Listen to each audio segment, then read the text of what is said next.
Jesus, sempre te amo, porque sei que és meu. Feliz eu te rendo, louvor que é só teu, meu mestre divino, Senhor e meu Rei.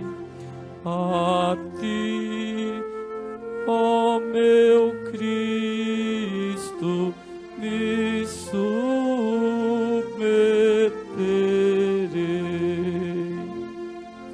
Eu te amo porque tu morreste por mim. Eu te amo porque teu amor não tem fim. Em ti confiança pra sempre terei.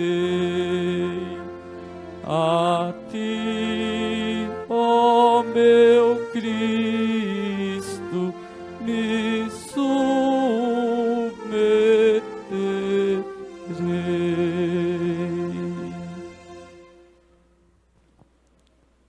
Existe um termo técnico na teologia que expressa a natureza de toda liturgia, especialmente do tríduo pascal que estamos vivendo. A palavra técnica é uma palavra grega, anamnese. Esse termo anamnese é constituído de 3 partes, um radical e 2 prefixos.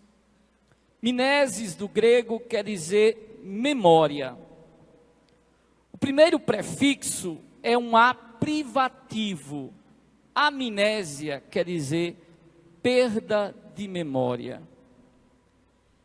O segundo, anamnesis, quer dizer, em outros termos, se amnésia significa esquecimento, anamnesis quer dizer tirar do esquecimento.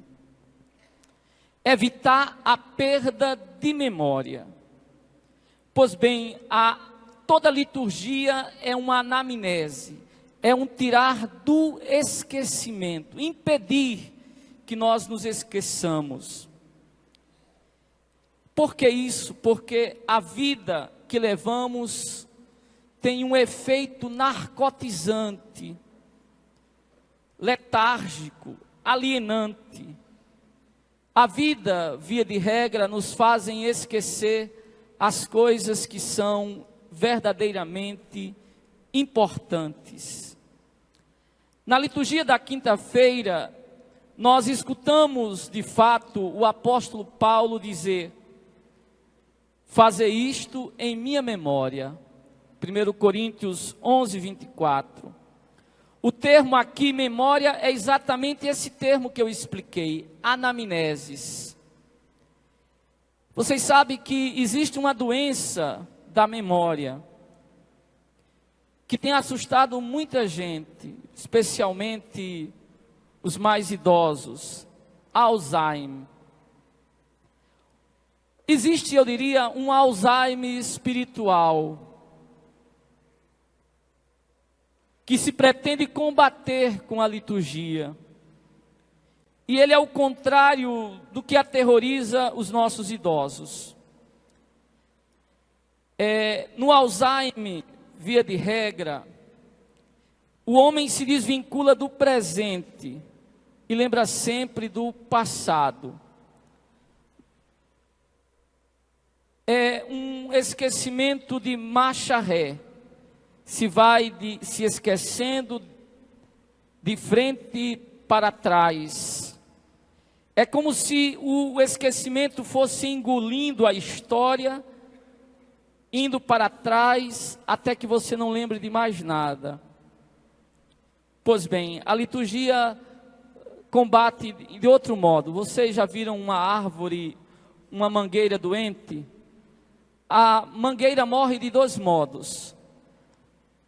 A doença pode vir das folhas até a raiz, mas a doença pode vir da raiz até as folhas. É sempre o esquecimento. Eu posso ir esquecendo do presente para o passado, mas posso esquecer do passado para o presente. A liturgia vem impedir que nós nos esqueçamos do passado, daquilo que aconteceu. E se eu estou falando de memória, podemos nos perguntar: o que é que a liturgia de hoje nos recorda? De que ela é memória? Sob pena de que, se eu esquecer, possa se dar uma morte espiritual. Veja, o texto central da liturgia de hoje tem um dado curioso. Ele nos fala de tudo que aconteceu com Jesus.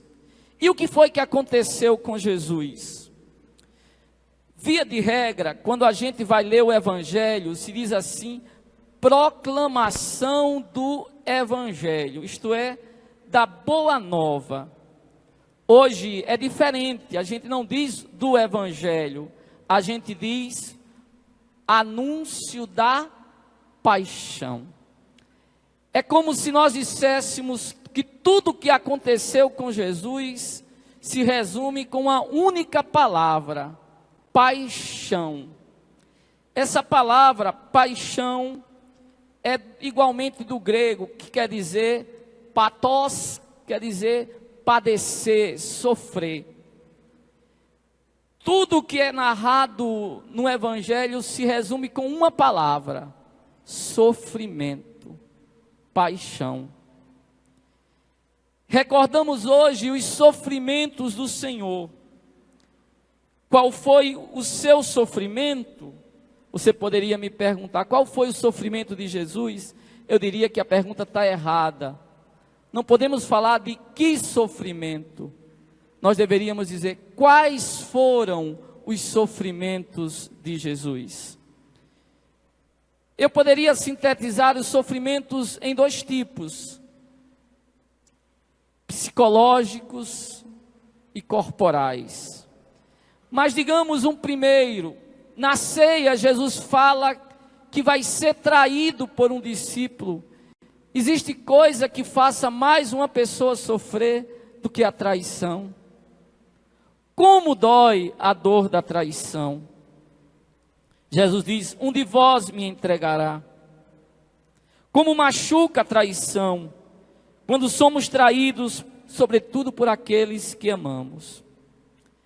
Lá no Getsêmani, de modo especial, o Evangelho de São Lucas nos diz que, cheio de angústia, Jesus orava. Veja, e com muita insistência, suou, o seu suor se tornou semelhante a espessas gotas de sangue que caíam por terra. Alguém aqui já se sentiu angustiado? Que dor tão grande. A gente pensa: está só angustiado. A angústia é uma dor terrível, tão terrível quanto uma dor física. E Jesus sofreu tanto, tão angustiado, que transpirou sangue. A angústia é não uma dor no corpo, mas uma dor que dói tanto na alma, que até o corpo responde. A humilhação, como é difícil ser humilhado e quão doloroso é a humilhação.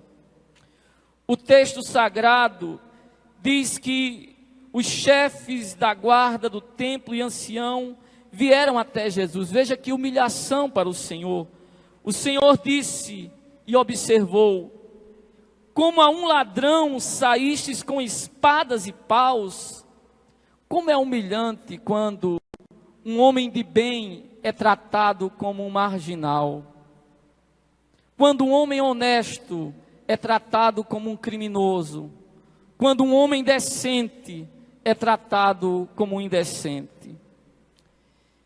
A Bíblia nos diz que quando Jesus estava ali na casa de Caifás e Anás, um discípulo querido disse de Jesus, aqueles que o interrogavam: eu não o conheço. Foi Pedro que disse isso, renegou Jesus. Como é difícil quando as pessoas que nos amam nos renegam e se fazem não nos conhecer. A renegação é algo doloroso. O relato nos fala que os soldados faziam troça de Jesus, mangavam de Jesus, botavam a mão no seu rosto e dizia: adivinhe, pode adivinhar se você é um profeta. O escárnio é terrível. O sinédrio o negou. Jesus foi rejeitado. Como é doloroso a rejeição. O texto nos diz que Jesus é levado a 3 tribunais para ser julgado. Primeiro ao sinédrio, depois a Pilatos, depois a Herodes e por fim a Pilatos de novo. São sofrimentos morais, psicológicos e existenciais. Mas você dizia: isso aqui já é suficiente para tanto sofrimento? Não. O texto continua nos falando dos sofrimentos do Senhor. E nos diz lá em Mateus 27 e 26, que depois de ser condenado, ele foi açoitado. Irmãos, a gente não sabe o tamanho desses açoites. Eu já expliquei para vocês em outra sexta-feira santa como era essa frase aqui, não nos dá uma noção do que aconteceu. A flagelação romana era algo com requintes de crueldade. Preste bem atenção. Os romanos tinham um instrumento chamado flagrum. Era um chicote com 3 tiras. Na ponta existia um pequeno halteres. E, bom, pelo menos Jesus tinha certeza que aquela flagelação não podia passar de 40 chicotadas. Santa Catarina Emmerich, uma vidente mística, nos diz que na verdade, na ponta daquele flagrum, não existia um halteres, mas ganchos, que quando batiam na carne, arrancavam a carne do Senhor. Alguns chegam a dizer que essa flagelação foi tão terrível, e chegam a imaginar que Jesus não morreu por causa da crucificação, mas pela crueldade da flagelação. Amados irmãos, o sofrimento não para aí. Colocam na cabeça de Jesus uma coroa de espinhos. E aquela coroa, você pode ver como fantasia, como apenas uma coisa psicológica, não. Alguns estudiosos, não sou da área médica, mas dizem que essa área da cabeça é especialmente sensível por nervos. E algo colocado na cabeça como espinhos que furam, causam dores terríveis. Mas o texto nos diz ainda que aqueles que colocaram os espinhos na cabeça de Jesus, batiam com uma vara em sua cabeça para tornar a dor ainda mais insuportável. Amados, o Senhor sofreu terrivelmente. E a tudo isso se deve adicionar outros elementos. O fato de que aquele sofrimento é associado também à humilhação. Aqui a dor psicológica se associa à dor física. Porque a Bíblia nos diz que aqueles homens, não achando pouco o que estavam fazendo, cospem na cara do Senhor, cospem no rosto do Redentor. E sobre os ombros de Jesus se coloca o patíbulo, a trave horizontal da cruz. A Via Sacra nos diz que Jesus caiu 3 vezes, eu diria que caiu muito mais. Ele já estava fraco, ele já estava padecendo, e vocês podem imaginar que os romanos chamaram Cirineu, porque fizeram isso por caridade e engano.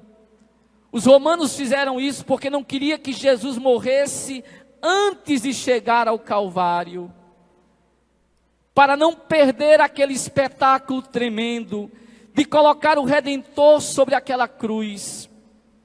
Amados irmãos e irmãs, vem o Cirineu e ajuda Jesus a carregar. E ali no Calvário, no Gólgota, cravos são colocados nas mãos e nos pés do Senhor.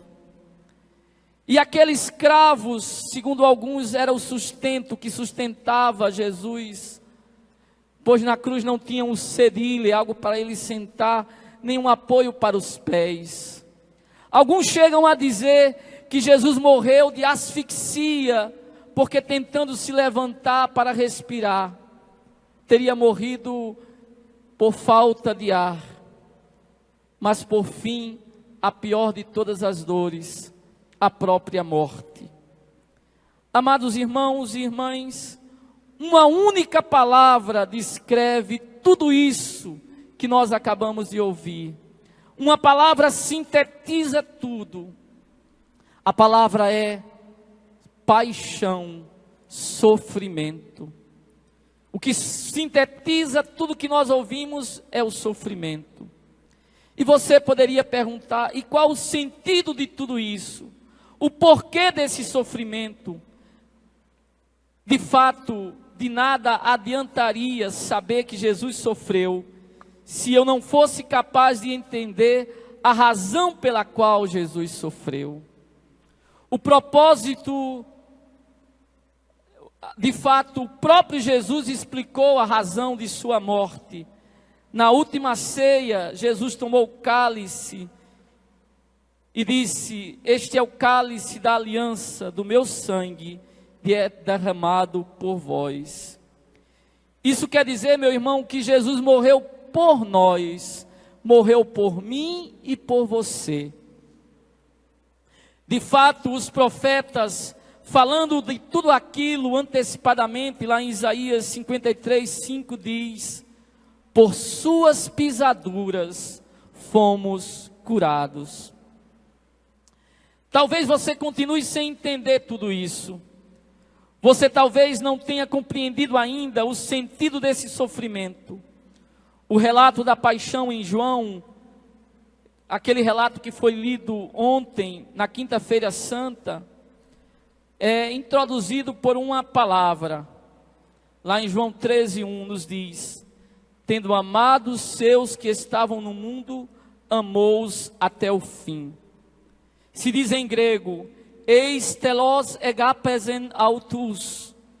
O termo telos, fim, não indica simplesmente algo cronológico. Isto é, Jesus não amou até o último momento simplesmente. Não é uma questão de cronologia. Não é isso. É muito mais. Quem pode amar como Jesus amou? Veja, esse amar até o fim quer dizer que Jesus amou até não poder mais amar. Sabe o que é que eu estou dizendo, meus irmãos? Eu vou dizer de um modo, com um exemplo. Na minha antiga paróquia, eu acompanhava uma senhora que era muito bem casada e vivia muito bem com seu esposo, e eu sempre a visitava. Mesmo quando fui para Roma, sempre a acompanhava de longe. Aquele casal viveu junto e aquele homem amou aquela mulher até o dia em que ela descobriu que tinha câncer.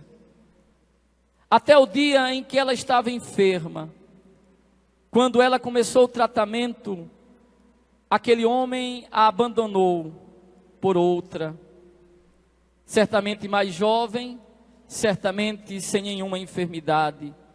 Quantas histórias nós conhecemos assim, daquele pai que era amado pelos filhos até o dia que não tinha mais nada para lhe oferecer. Daquele amigo que foi seu amigo até o dia que você caiu em ruína e ele não tinha mais nenhum interesse por você. Quem de nós não conhece histórias de pessoas que estavam ali até quando? Até que surgiu um problema. Jesus não. Jesus nos amou de modo incondicional. A própria palavra nos diz: não tem maior amor do que aquele que dá a vida pelo amado. Amados irmãos e irmãs, o que tudo isso significa? Porque Jesus padeceu? A palavra é simples: por amor. Por amor. Eu não quero me alongar, e sei que estou sendo por demais prolixo, mas eu queria encerrar essa meditação dizendo para vocês,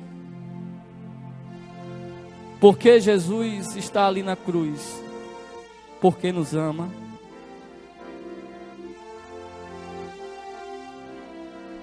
Porque tanto sofrimento por amor. Porque Jesus está ali. Porque ninguém pode nos amar. Porque Ele nos amou até o fim. Até mais. Até aquele ponto que não é mais possível amar. E quantos de nós não desejam um amor desse? Há muito sofrimento no mundo. Há tanto sofrimento no mundo. E a maior razão do sofrimento, porque nesse mundo não encontramos um amor semelhante a esse, mas aqui na cruz nós sentimos e experimentamos que o nosso Redentor nos ama como ninguém mais pode nos amar. O que fazer quando nos descobrimos amados? O que fazer quando descobrir que fomos amados deste modo? O que fazer quando descobrimos este amor? Quando eu descubro que alguém me ama deste modo, eu só tenho uma solução, eu só tenho uma escolha, eu só tenho uma alternativa: retribuir a esse amor. Se alguém me ama como Jesus, e certamente não existe, eu daria toda a minha vida a essa pessoa. Mas só Jesus de fato nos amou até o fim. O que pode nós fazermos diante disso? Para nós que descobrimos o amor do Senhor, só nos resta uma alternativa: doar a nossa vida a Jesus, por Ele viver e por Ele morrer. Viver para Jesus e dizer: a minha vida é tua, Senhor, tu a comprastes, tu a resgatastes, a minha vida é tua. Essa liturgia de hoje nos convida a dizermos ao Senhor: eu te amo, Senhor, e por ti eu quero viver, por ti eu quero morrer.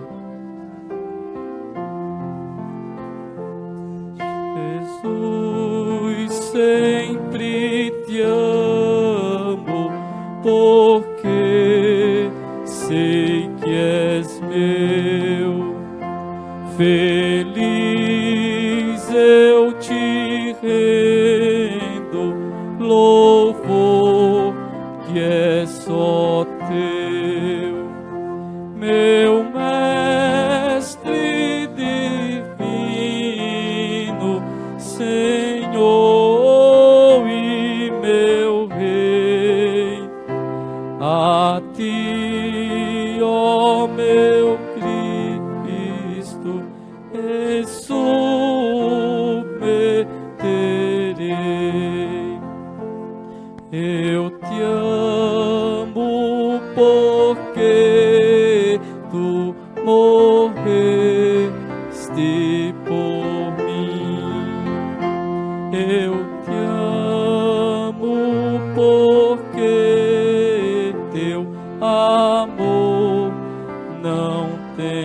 fim. Em ti confiança para sempre terei. Ó ti, ó meu